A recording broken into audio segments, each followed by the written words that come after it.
الحمد لله رب العالمين نحمده ونستعين به ونستهديه ونصلي ونسلم على أشرف الخلق وأكرم الرسل من بعث رحمة للعالمين أشهد أن لا إله إلا الله وحده لا شريك له وأشهد أن محمدا عبده ورسوله أرسله الله تعالى بالهدى ودين الحق ليظهره على الدين كله ولو كره المشركون. اللهم جل شانه وجل جلاله وفالندرين أتى مدرين بيتين ديه ممشير udhëzim dhe falje kërkojmë. I pejgamberin ton Muhammedin salavatet më të përzgjedhura i dërgojmë dhe dëshmojmë se nuk ka zot tjetër të vërtet, të cilin e adhurojmë përveç Allahut.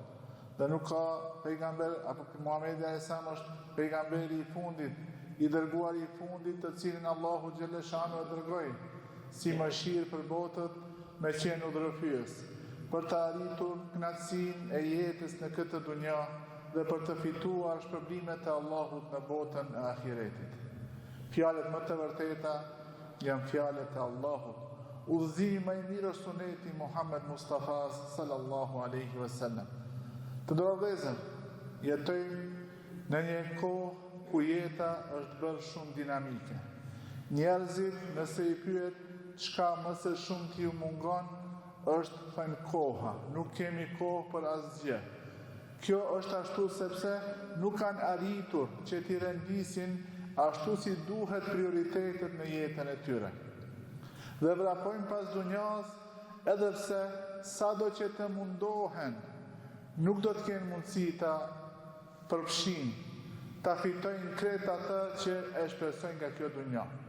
Jeta fatkeqësisht është shndruar në një jetë materialiste, dhe njerëzit si synim në jetën e tyre vendosin qëllime që janë qëllime materiale, që janë përfitime kalimtare të kësaj botës, ndërsa i kanë lanë anësh edhe i kanë vendos në hares ato gjëra që kanë rëndësi. Thot pejgamberi sallallahu alaihi wasallam: "Men kanat ad-dunya hamma", ai i cili qëllim kryesor dhe breng kryesore dhe dert kryesor e ka këtë dunja, thot pejgamberi sa shettet Allahu shamla, Allahu ja shka përderdh mundin e tij. Do më thonë, atë gjë që mundohet me e bo, nuk ka mundësi me e bo, nga se qëllimi i tij është i kësaj dunjaje dhe Allahu nuk e ndihmon që të arrijë këtë qëllim, dhe forcën e tij dhe vullnetin e tij Allahu e shka përderdh. Dhe pastaj thot: "Wa ma ya'tihi min ad-dunya illa ma kutiba lah", dhe nga kjo dunja nuk do t'i vjen, nuk do të përfiton diçka tjetër përveç asaj që ja ka caktuar Allahu subhanahu wa taala. Përveç asaj që Allahu xhaleshanu ja ka caktuar, vetëm atë ka me fitu. Ai ndoshta ka menduar se do të fiton miliona, do të bëhet pronari pronave të ndryshme, veturave të ndryshme, do të arrijë në qëllime të ndryshme të kësaj dunjaje, por nuk i vjen përveç asaj që Allahu ja ka caktuar. Për këtë shkak i dërguari i Allahut në një hadith tjetër, duke na ngushëllu, duke na këshillu, dhe ne e tham, udhëzimi më i mirë është udhëzimi Muhamedit sallallahu alaihi wasallam. Thot: kush i ka këto katër cilësi, kush i ka, vetëm mos brengoset, mos mërzitet, mos se këllbiset, nëse e humb krejt dunjan tjetër. Nëse i ka këto katër gjëra, Allahu subhanahu wa taala ati i jep një jetë të mirë, të këndshme në këtë botë, dhe e shpërblen ashtu si din vetëm krijuesi plot fuqishëm Allahu subhanahu wa taala në ahiret. Dhe i përmend katër gjëra. E para është, dhe për të do të flasim sot, hifdhul amane, ta ruajmë amanetin.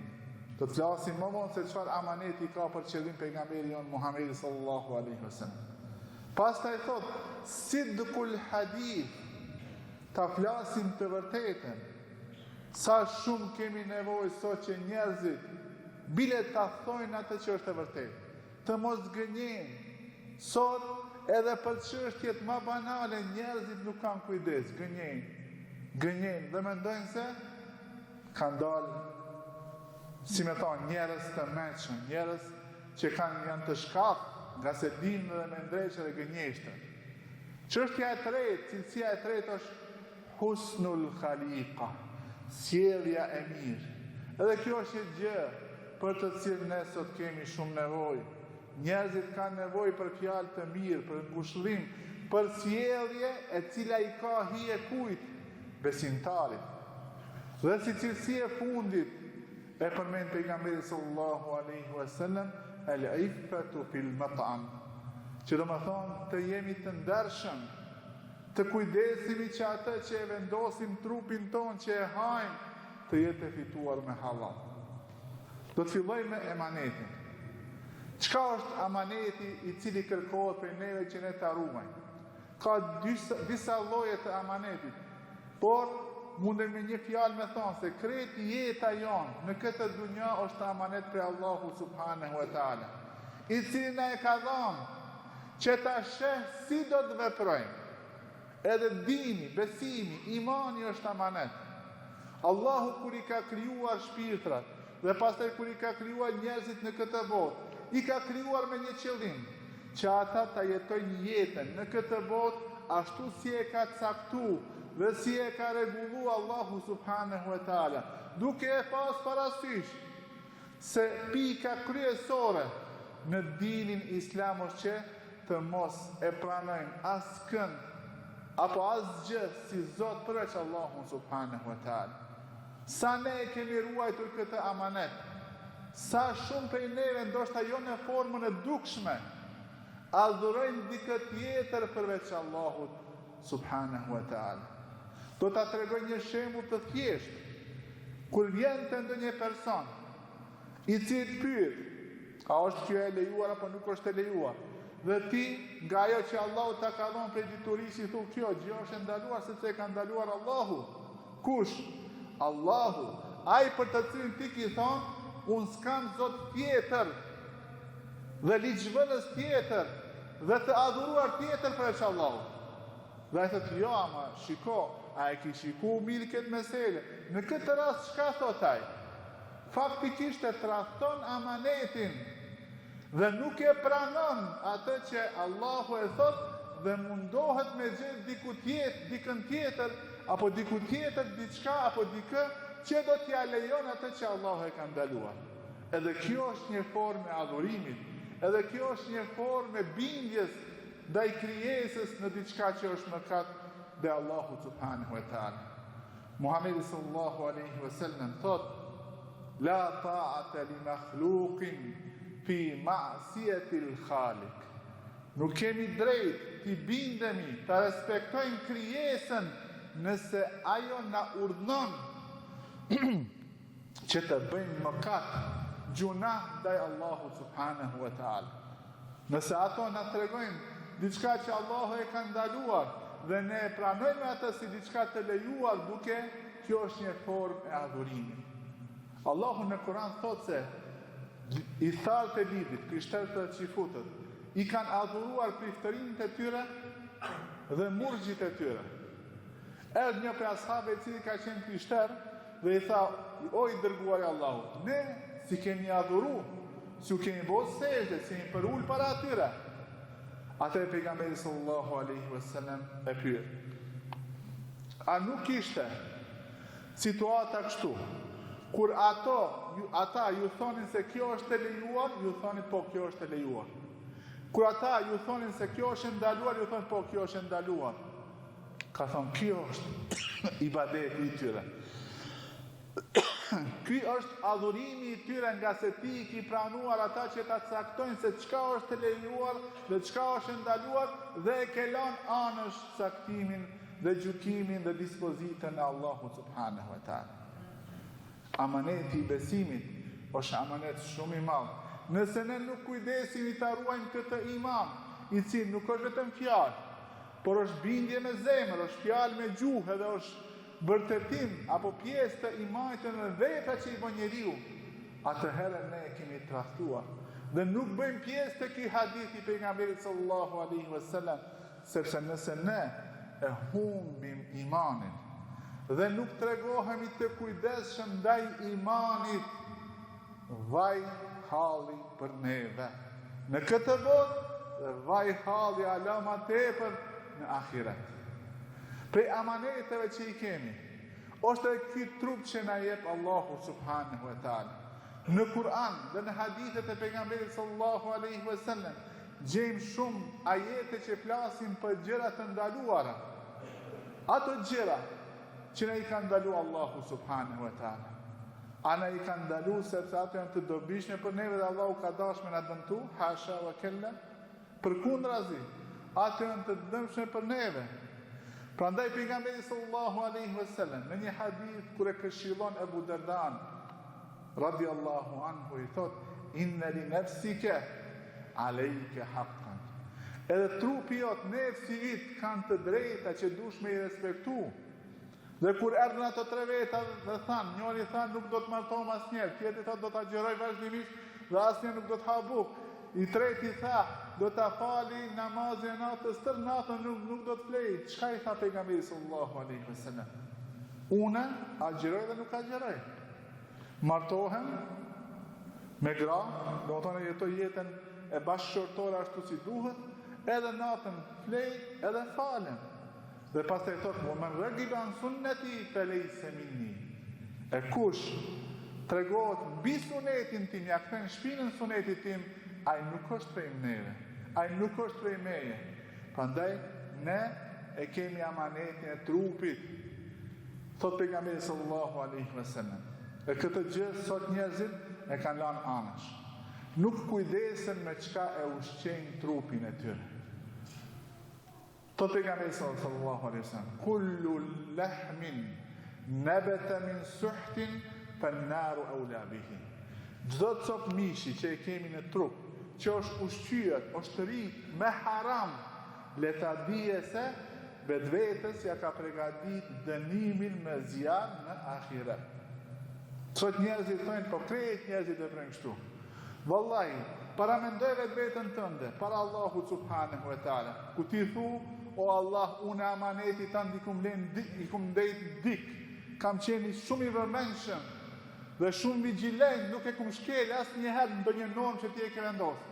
Dhe pastaj del para Allahut, a ki me pas guximin me thonë: "Ja Allah, njerëzit veprojshin kështu edhe unë e bëjsha ashtu." Njerëzit nëse e bëjnë haramin halal, neve që kemi thonë se jemi besnik ndaj amanetit të Allahut, nuk na lejohet që me thonë se kjo është e lejuar, vetëm se shumica e bëjnë. Shumica e bëjnë. Jemi tash në sezonin e verës. Edhe shpesh na ka ndodhur me i këshillu disa njerëz që mendojnë se e pranojnë këshillën. Me i thonë: "Shiko, kujdesu pak për evladin tënë, për fëmijën tënë, se natën e kum pa në vende të pahishme, e kum pa të zhveshur pothuajse, me tesha që ma shumë zbulojnë se sa mbulojnë." Shka me bo dhe hoqë, po krejt njerëzit që ashtu janë. Wallahi kjo fjalë, krejt njerëzit që ashtu janë, ka me qenë fjala për të cilën shumë kime ra pishman në ahiret. Pse? Se në ahiret shka vlen? Vlen ajo që e ka caktu Allahu, nuk vlen ajo që e ka caktu njeriu. Ose mos flasin për darsme. Jonë shëndruar në festivale të shturjes, të imoralitetit, të gjërave, çdo normë shkele. Ne këtu shpesh ndodhin darsme dhe njerëzit për ma herët, kur thirrte ezani ndalshin muzikën pakës që ta respektojmë ezanin. Sot edhe ajo normë po fillon dhe shkele. Një thirr ezani, as kush nuk e ndal, as muzikën, as vallën, as shprenimin, as gjërat banale të cilët vetëm se e dëmtojnë vetveten e njeriut dhe nuk i bëjnë dobi as në këtë botë dhe në botën tjetër. Prej amaneteve për të cilët ne duhet të kemi kujdes janë evladi, fëmijët dhe gratë tona. Sot dëgjojmë shumë raste të shkurorzimeve. Dhe shkaku kryesor i këtyre shkurorzimeve çka është? Se njerëzit nuk e dinë se çfarë të drejtë i jep Allahu dhe sheriati i Allahut dhe çfarë detyra ka edhe burri edhe gruaja në martesë. Dhe shpeshherë ato i bëjnë padrejtësi njëri tjetrit dhe më në fund thonë nuk shkon më kështu hoxha. Po ti a ke pas parasysh se ke obligim ndaj bashortës tënde, edhe ajo ka obligim ndaj teje.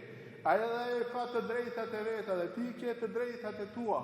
Dhe ai keni rregullu këto gjëra sipas Kuranit dhe sipas hadithit apo sipas epshit të nefsit tuaj. Çdo herë kur ne tregohemi të pakujdesshëm, e pavëmendshëm ndaj këtyre gjërave, e humbim amanetin dhe atëherë vjen deri tek ndarja, e cila shpesh herë është vetëm se një fillim i konfliktit mes familjeve. Për gjëra që ka pas mundësi shumë lehtë të zgjidhen, shumë lehtë të mirën i vesh, po t'i kishim respektuar normat islame dhe rregullat që i vendos Islami. Fëmijë sot nuk ka familje, mundu me e thonë kështu, me 100% jam i sigurt që nuk ka në familjen e vetë ndonjë fëmijë problematike. A e keni vetë ndonjëherë vetë vetën, pse nga dul ky fëmijë problematik? Pse?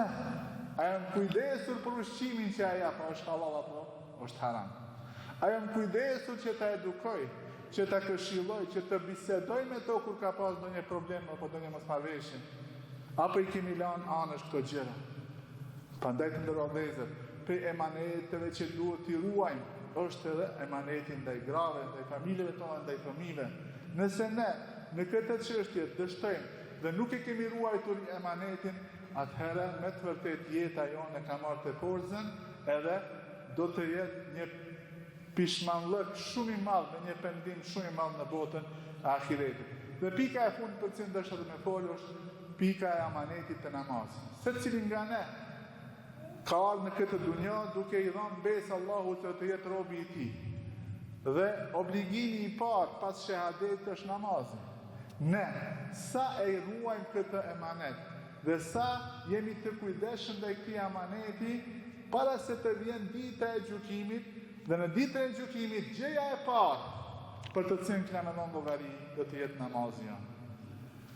Le ta shikon secili për vetën e tij, a e ka rregulluar punën e namazit apo e ka humbur, edhe e ka qenë kohën e tij në këtë botë dhe asnjëherë nuk i ka kujtuar me rast sejdë me madhru dhe me adhuru Allahun subhanahu wa taala. Allahu na lutë që na udhëzon, që të na mëshiron, që të na bën për atyre të cilët i ruajnë amanetat e Allahut në këtë botë dhe na bën për të shpëtuarve në këtë botë dhe në botën tjetër. أقول قولي هذا وأستغفر الله لي ولكم فاستغفروه إنه هو الغفور الرحيم.